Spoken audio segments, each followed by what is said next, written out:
Et on passe à une belle initiative. C'est un mouvement citoyen qui permet de faire revivre des petits commerces dans les territoires ruraux. Christophe Brochot est avec nous, cofondateur du dispositif Bouge ton coq, qui favorise justement ces initiatives en milieu rural. Bonjour Christophe Brochot. Alors c'est quoi Bouge ton coq? Alors Bouge ton coq, c'est un mouvement qui rassemble, un mouvement citoyen qui rassemble les citoyens, les entreprises et les pouvoirs publics pour faire ensemble et essaimer des initiatives citoyennes et d'intérêt général dans la ruralité.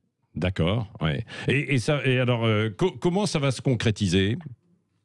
Alors, il y a eu une première opération, on s'est lancé en début d'année 2020. Oui. On est partenaire de l'Association des maires ruraux de France.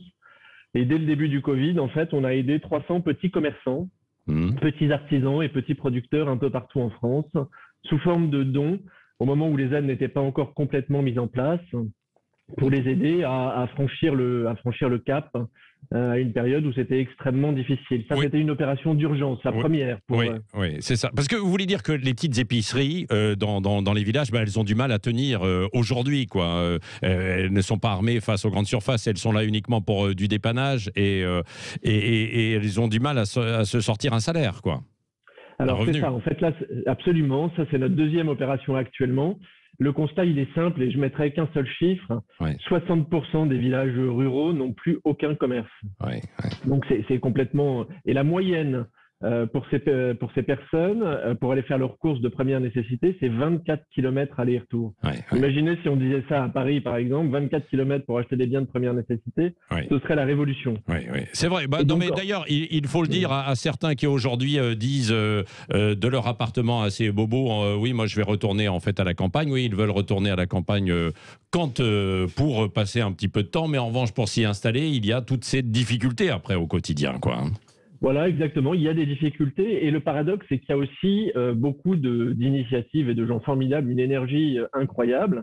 Et donc là, par exemple, l'objectif, c'est de créer 2000 épiceries sur le territoire de France, dans les villages, avec un partenaire qui s'appelle Mon Épi. C'est totalement associatif, c'est absolument génial comme solution.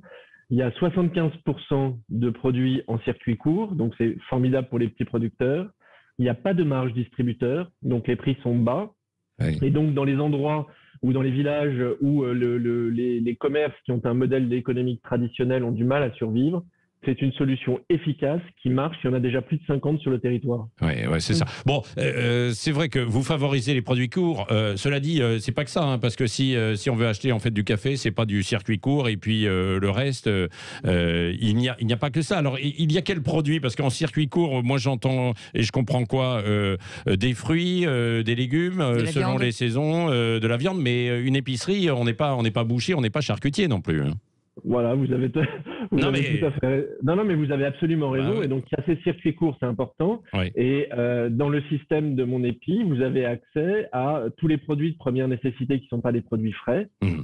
Donc, des conserves, des sardines, du papier toilette, enfin tout ce qui est important. Et des services à côté aussi ou pas? Parce que ça avait été beaucoup étudié, hein, cette question des multiservices.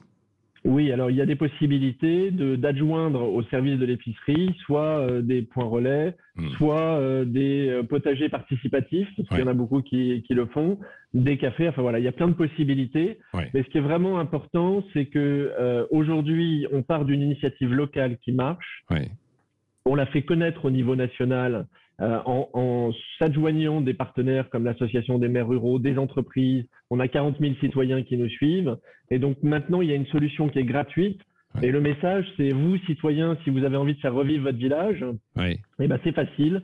Vous pouvez créer votre épicerie. Vous allez sur Bouge ton coq, ça se fait très rapidement. Et on vous accompagne avec Mon Épi sur toute la partie de création de l'épicerie et même après. Donc c'est simple. Non mais c'est bien. Il fallait mettre évidemment un éclairage sur ce dispositif. Bouge ton coq. Battez-vous aussi pour que justement les commerçants qui servent de point relais gagnent un tout petit peu plus. Parce que quand c'est moins de 5 centimes pour un colis, c'est quand même pas cher payé pour passer du temps pour rendre ce service aux habitants, que ce soit d'ailleurs à la campagne ou en ville. Merci beaucoup Christophe Brochot d'avoir été avec nous en direct ce matin sur Sud Radio.